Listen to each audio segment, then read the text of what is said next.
Next gen நேயர்கள் அனைவருக்கும் வணக்கம். நான் ஜோதிடர் தமிழரசன் பேசுகிறேன்.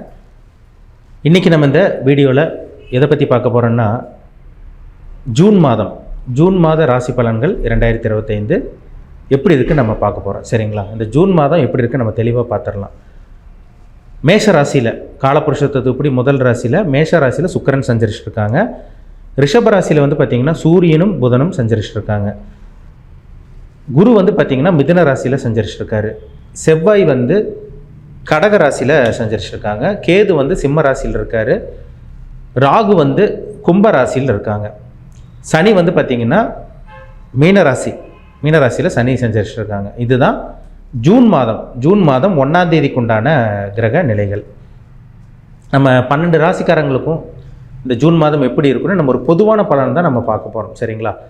ராசி பலன்கிறது வந்து பார்த்திங்கன்னா நம்ம சந்திரன் வச்சு தான் பார்த்துட்ருக்கோம். உடல் காரகன், மனோகாரகன் சந்திரன். இதை நீங்கள் தெளிவாக புரிஞ்சுக்கணும். சரிங்களா? ஜாதகம் வேறு, கோச்சார பலன் வேறு. கோச்சார பலன்கிறது வந்து பார்த்திங்கன்னா வான்மண்டலத்தில் இப்போ வந்து கிரகங்கள் நகரக்கூடிய அமைப்பு வச்சு நம்ம பார்க்குறோம். கிரகங்கள் வந்து எப்படி நகர்றாங்க, எந்தெந்த அமைப்பில் இருக்காங்க, யாரோடு சேர்ந்துருக்காங்க, யாரால் பார்க்கப்பட்டிருக்காங்க, உங்களுக்கு சாதகமாக பாதகமானு நம்ம ஜென்ரலாக பொதுவாக பார்க்குறோம். ஒரு ராசியில் வந்து பார்த்திங்கன்னா பல லட்சக்கணக்கான பேர் பிறந்திருப்பாங்க. எல்லாத்துக்கும் வந்து பார்த்திங்கன்னா ஒரே மாதிரி நடக்கிறதில்ல. அதை நீங்கள் தெளிவாக புரிஞ்சுக்கணும். சார், எனக்கு நீங்கள் சொல்கிறது நடக்க மாட்டேங்குது, நீங்கள் ஒன்று சொல்கிறீங்க, நடக்கிறது வேறு மாதிரி இருக்குன்னு ஒரு சில பேர் சொல்கிறாங்க. ஒரு சில பேர் வந்து பார்த்திங்கன்னா, சார் நீங்கள் சொல்கிறதில் அப்படியே நடந்துகிட்ருக்கு, நீங்கள் சொல்கிறது அப்படியே தான் போயிட்டுருக்கு, எங்கள் வாழ்க்கையில் நடந்துகிட்ருக்குன்னு ஒரு சில பேர் சொல்கிறாங்க. அதுக்கு என்ன காரணம்னா, அவங்க ஜாதகம் மேட்ச் ஆகணும். சரிங்களா? இப்போ ஜாதகத்தில் நல்ல தசாபுத்தி நடந்து கோச்சாரமும் நான் உங்களுக்கு இந்த ராசி பலனும் உங்களுக்கு கோச்சார பலனும் உங்களுக்கு நல்லா இருந்ததுன்னா டெஃபினட்டாக நீங்கள் நல்லா இருக்க போகிறீங்களா, டவுட்டே கிடையாது. ஜாதகமும் உங்களுக்கு சரியில்லை, கோச்சார பலனும் சரியில்லைன்னா கண்டிப்பாக உங்களுக்கு பிரச்சனை தான். சரிங்களா? அப்போது அதை நீங்கள் தெளிவாக புரிஞ்சுக்கணும். ஜாதகம் நல்லா இல்லாமல் இருந்து கோச்சார பலன் ஓரளவுக்கு சுமாராக இருந்துச்சுன்னா கூட, ஜாதகம் நல்லா இருந்து கோச்சார பலன் சுமாராக இருந்தால் கூட உங்களுக்கு கண்டிப்பாக நல்ல விஷயங்கள் நடக்கும். ஜாதகம் சுத்தமாக நல்லா இல்லாமல் இருந்து, உங்கள் தசாபுத்தி சரியில்லாமல் இருந்து கோச்சாரம் நல்லா இருந்துச்சுன்னா பெரிய அளவுக்கு உங்களுக்கு இம்பேக்ட் ஏற்படுத்தாது. அப்போ ஜாதகத்தை மீறி இந்த கோச்சார பலன், இந்த கிரகநிலைகள், இந்த ராசி பலன் வேலை செய்யுமான்னா நிச்சயமாக வேலை செய்யாது, கண்டிப்பாக வேலை செய்யாது. சரிங்களா? அதுதான் உண்மை. சரிங்களா? உங்கள் தனிப்பட்ட ஜாதகத்தை செக் பண்ணுங்கள். இப்போ வான்மண்டலத்தில் கிரகங்கள் எப்படி இருக்குது, கிரகங்களோட நகர்வு எப்படி இருக்குன்னு நம்ம ஜென்ரலாக நம்ம பார்க்குறோம். உங்கள் பிறப்பு ஜாதகத்தில் உங்களுக்கு என்ன தசாபுத்தி போகுது, உங்கள் வயசு என்ன, நீங்கள் என்ன நட்சத்திர பாதத்தில் பிறந்தீங்க, இனிமேல் உங்கள் வாழ்க்கையில் என்னென்ன சம்பவங்கள் நடக்கும், இதுதான் ரொம்ப ரொம்ப முக்கியம். ஒரு தனி மனிதனுடைய ஜாதகம் தான் ரொம்ப முக்கியம். 80லேருந்து 85% பேசும். கோச்சார பலன்கிறது வந்து பார்த்திங்கன்னா 15லேருந்து 20% தான் பேசும். சரிங்களா? ஓப்பனாகவே சொல்கிறேன், 15லேருந்து 20% தான் கோச்சார பலன் பேசும். உங்கள் ஜாதகத்தை மீறி இந்த கோச்சார பலனோ உங்களுக்கு ராசி பலனோ நிச்சயமாக கண்டிப்பாக உங்களுக்கு வேலை செய்யாதுங்கிறது தான் ஒரு நிதர்சனமான உண்மைன்னே சொல்லலாம். சரிங்களா? உங்கள் பிறப்பு ஜாதகத்தை பாருங்கள், என்ன தசாபுத்தி போகுது, உங்களுக்கு சாதகமான தசாபுத்தி போகுதா அல்லது உங்களுக்கு பாதகமான தசாபுத்தி போகுதா, எப்படி போயிட்டுருக்குன்னு பாருங்கள். அதை தெரிஞ்சால் தான் உங்களுக்கு மற்ற விஷயமெல்லாம் உங்களால் தெரிஞ்சுக்க முடியும். சரிங்களா? உங்களுக்கு பாசிட்டிவ் எப்போ, நெகட்டிவ் எப்போ, என்னென்ன காலகட்டங்கள் என்னென்ன நடக்கும்னு எல்லாமே தெரிஞ்சுக்க முடியும். பிறப்பு ஜாதகத்தை மீறி கோச்சார பலன் கண்டிப்பாக வேலை செய்யாது. கோச்சார பலனும் நல்லா இருந்து உங்கள் ஜாதகமும் நல்லா இருந்தால் தான் நீங்கள் 100% நல்ல பலன் அனுபவிக்குங்கிறத ஒரு உண்மைன்னு சொல்லிடலாம். சரிங்களா? பிறப்பு ஜாதகத்தை செக் பண்ணுங்கள், ரொம்ப முக்கியம். இப்போ நம்ம பொதுவான பலனாக ஜென்ரலாக நம்ம வந்து பார்த்திங்கன்னா இந்த ஜூன் மாதம் எப்படி இருக்குன்னு நம்ம பார்க்க போகிறோம். இன்றைக்கி நம்ம பார்க்க போகிற ராசி கன்னிராசி நேயர்களுக்கு இந்த ஜூன் மாதம் எப்படி இருக்குன்னு நம்ம பார்க்க போகிறோம். கன்னிராசிக்கு வந்து பாருங்கள், உங்கள் ராசிநாதன் சொல்லக்கூடிய புதன் வந்து பாகிஸ்தானத்தில் 9ஆம் இடத்துல சஞ்சரிச்சிருக்காங்க. ரிஷபராசியில் ஜூன் மாதம் 6ஆம் தேதி புதன் வந்து 10ஆம் இடத்துக்கு வந்துடுறார். ஜூன் மாதம் 22ஆம் தேதி 11ஆம் இடம் லாபஸ்தானத்துக்கு வந்துடுறார். அப்போ இந்த மாதம் ராசிநாதன் ஃபுல்லாக கம்ப்ளீட்டாக ஆரம்ப பகுதி 9ஆம் இடத்துல இருக்கார். 6ஆம் தேதி வந்து பார்த்திங்கன்னா 10ஆம் இடத்துக்கு வந்துடுறாரு. 22ஆம் தேதி பார்த்திங்கன்னா 11ஆம் இடத்துக்கு வரனால ராசிநாதன் ஒரு பக்காவாக ஒரு நல்ல ஒரு இடத்துல இருக்கிறனால ஒரு அற்புதமான மாதம், ஒரு நல்ல ஒரு மாதமாக சொல்லிடலாம் அந்த ஜூன் மாதம் கன்னிராசிக்காரங்களுக்கு. அதில் சந்தேகமே கிடையாது. ஏன்னா புத்திக்குண்டான கிரகமே புதன் தான், அறிவுக்குண்டான கிரகமே புதன் தான். பொதுவாகவே கன்னிராசிக்காரங்க புத்திசாலியாக, அறிவாளியாக, இளமையான தோற்றம் கொண்டவங்களாக இருப்பீங்க. கண்டிப்பாக உங்களுக்கு அந்த அமைப்பெல்லாம் இருக்கும். சரிங்களா? நண்பர்களோடு இருக்கணும்னு நினைப்பீங்க. இந்த மாதம் நிச்சயமாக நல்ல விஷயங்கள் நடக்கும். மனக்குழப்பம் இருக்காது. புத்திசாலித்தனத்தோட தெளிவாக இந்த மாதம் நீங்கள் நடக்க போகிறீங்க. உடலில் இருக்க அந்த ஆரோக்கிய பிரச்சனை, ஹெல்த் ப்ராப்ளம் எல்லாம் உங்களை விட்டு விலக போகுது. சரிங்களா? மனம் நல்லாயிருக்கும், மனம் தெளிவாக இருக்கும், சிந்தித்து செயல்பட போகிறீங்க. நீங்கள் நினைக்கிறது, நீங்கள் என்ன நினைக்கிறீங்களோ, என்ன ஆசைப்படுறீங்களோ, உங்கள் விருப்பங்கள், ஆசைகள் நிறைவேறும் இந்த ஜூன் மாதம். உங்கள் ராசிக்கு வந்து 2ஆம் அதிபதி சுக்கிரன், அவரும் பாருங்க உங்கள் ராசிக்கு 8ஆம் இடத்துல மறைஞ்சிருந்தாலும் அவர் வந்து பார்த்திங்கன்னா 2ஆம் இடத்தையே பார்க்குறாரு. இந்த மாதம் கடைசி பகுதி 29ஆம் தேதி பார்த்திங்கன்னா 9ஆம் இடத்துக்கு போயிடுறாரு. இது ஒரு நல்ல ஒரு அமைப்பு தான்.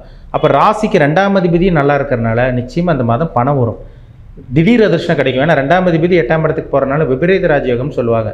எதிர்பாராத விஷயங்கள், நல்ல விஷயங்கள், நீங்கள் நினச்சி கூட பார்க்காத விஷயங்கள், நல்ல விஷயங்கள்லாம் இந்த மாதம் உங்களுக்கு நடக்கும். கவலையப்பட வேண்டாம். ஒரு சில பேத்துக்கு நல்ல குடும்பம் அமையும். திருமணம் இந்த மாதம் ஒரு சில பேருக்கு திருமணம் நடந்துடும். ஒரு சில பேருக்கு வந்து பார்த்திங்கன்னா ஜாதகம் பார்த்துட்ருக்கீங்க, நல்ல வரன் தேடி வரும். இதெல்லாமே கண்டிப்பாக உங்களுக்கு அமைஞ்சிடும். சரிங்களா?